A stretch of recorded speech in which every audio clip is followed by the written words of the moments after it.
Outside Bethlehem's hospital earlier this month, Ismail Hawaja sat sick with grief. The Israelis had killed his wife Huda, he told CBC, with an explosion at their home. As is often the case, his story of abuse by soldiers couldn't be verified. The army had nothing to say, and what was happening inside the refugee camp was off limits to foreign reporters. But not to the Israeli media. An Israeli camera went right along with the soldiers, right into the briefings, and right into the Hawaja home. The army blew off the door and inside found Huda Hawaja mortally wounded on the floor. Ismail Hawaja clearly thought at that point his wife would live. He begged the army to let an ambulance through. There were delays.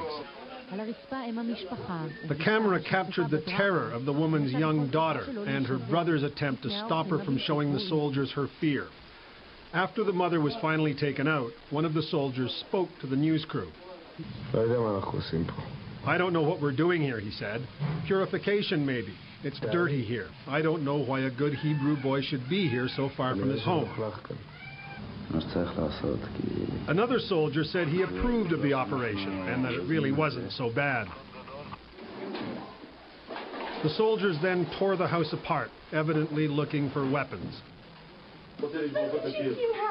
In another scene, a girl begged soldiers not to demolish her home's wall, but in vain. Soldiers commonly smash walls to get into adjacent houses. This tape was actually not supposed to be aired. The arrangement is this. All three networks here agree that if the army doesn't like what's filmed, the footage is never broadcast. In this case, the army decided this tape was too embarrassing, too damaging, so it ordered it shelved. But this past weekend, Israel's Channel 2 decided to break the embargo, and the army and the government and a lot of viewers did not like what they saw.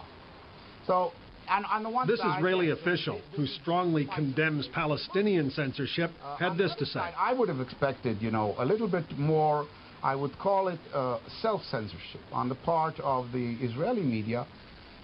Israel's second biggest newspaper splashed it all over page 1 today under the headline, "Gaffe."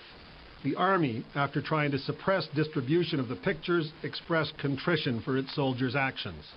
Our action is so difficult to be done that it's, I would say, to the extremities of acceptance.